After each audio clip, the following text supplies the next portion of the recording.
Dear European Union, you had one job to do, and even in that, you failed miserably. It is a documented fact that the European Union has generally adopted American foreign policy positions on a variety of issues, particularly in regards to counterterrorism, human rights, and global trade. The EU and the US have frequently worked together on diplomatic initiatives, and the EU has also enacted economic sanctions against nations that the US has targeted. But finally, after a long time, the EU had developed a policy which had received neither American support nor acknowledgement. It was a policy independent of the US, but not anymore. In the Cotonou Agreement, which was established at the beginning of the 21st century, the EU swore an oath to give developing nations a voice in the global economy. But the agreement had always been precariously balanced. Now that the agreement has been formally buried by the French President Macron, it has made sure that the EU remains a US lackey forever. Hello and welcome to TFI Global, the foreign affairs and geopolitical analysis arm of the TFI Media Group. I'm your host, Piyush. Let's begin. Macron has pushed the Cotonou Agreement down a cliff. At a press conference discussing the post-Cotonou Agreement between the European Union and the Organization of African, Caribbean and Pacific States, French President Emmanuel Macron indicated a willingness to consider moving on from the agreement. Reportedly, the French president has acknowledged the challenges associated with the agreement, which has not been signed due in part to Hungary's objections and South Africa's recent departure from OACPS.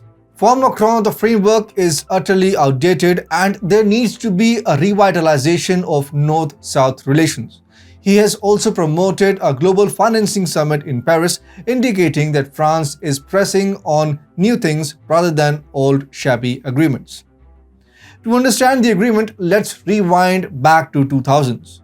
In the millennium year, the Cotonou Agreement was originally signed, signaling a major partnership between the EU and 79 ACP countries aimed at promoting sustainable development, reducing poverty, and integrating the ACP countries into the global economy.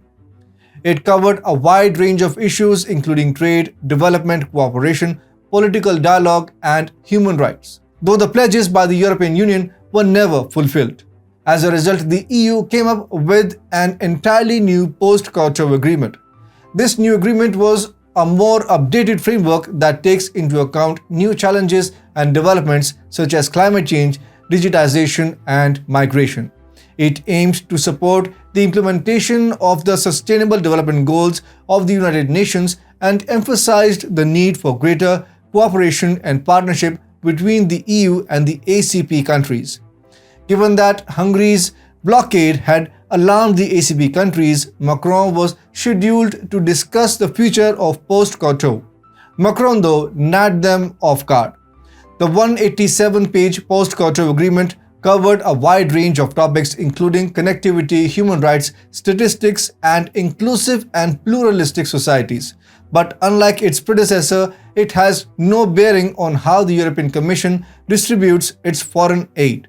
As a result, Hungary refused to sign the text that the Commission and OACPS had finalized because it was deemed to be too lenient towards legal immigration. The agreement had always been least mentioned by Europe over the last 2 decades. There were no negotiations, no value addition, no ratification for all these years, and the agreement was already on its deathbed. But for ACP nations, including African, Caribbean, and even the Pacific nations, this agreement was a global opportunity. It was a promise that could have changed their fortunes. For Europe, it was a chance to keep the 79 nations under its shadow. But stupidity has no face. Oil, gas, minerals, and agricultural land are among the abundant natural resources that several ACP countries are recognized for. For instance, African nations like Angola, Nigeria, and the Democratic Republic of Congo have large mineral and oil reserves. And other nations like Ghana and the Ivory Coast are big producers of cocoa and other agricultural goods. These are the same nations on which the European Union is trying every debauchement tactic to somehow grab a chunk of their natural resources. Some Caribbean nations like Trinidad and Tobago have large oil and gas reserves, while others like Jamaica and Barbados have few natural resources and mainly rely on tourism and services. It is surprising to know that the EU is eager to deal with ACP individuals indirectly rather than dealing via the Cotonou Agreement. In some cases, individual EU member states may have pursued their own interests at the expense of the ACP countries. The biggest example is France itself. Despite being the part of the Cotonou Agreements, France has shown minimal interest in using it for development and trade purposes. Instead, France has always opted for going single-handedly while dealing with Africa. France controlled the Sahel for years and didn't even allow other European nations to have control of the belt. It shows the selfishness of the European countries as they have chosen to deal with these ACP nations individually rather than using the Cotonou Agreement. Some ACP nations in the Pacific are well known for their fishing resources, while others have access to mineral and energy resources. For instance, Papua New Guinea produces a substantial amount of gold. The story here is the same. They get individual deals rather than going through Cotonou. Many ACP countries face challenges in effectively managing and benefiting from these resources. Some of the challenges include limited infrastructure, weak governance, and corruption, conflict, and environmental degradation. Europe could have easily agreed upon helping them in development and using their resources. Rather, it missed the chance and gave it to nations like Russia, China, and even India to play. If the Cotonou and post-Cotonou were followed with full devotion, today Europe wouldn't have landed in the trouble with energy and resource crisis. This deal may have been Europe's best chance to break with US foreign policy, but for Europe, its love for the US always stands in the way. The European Union has occasionally come under fire for appearing to follow or adopt American foreign policy agendas, sometimes at the expense of European interests or principles. The biggest illusion is the hunt for energy in Europe as a result of sanctions that were imposed as a result of US activities. The fact today remains that despite all the heishes done by the US in the name of war, the US is still safe. But the EU is facing the brunt of a catastrophic war. Its energy supplies have been damaged, its weapons stockpile has been depleted, and most importantly, its economy is in shambles. But that's just the tip of the iceberg. Another example is the Iran nuclear deal.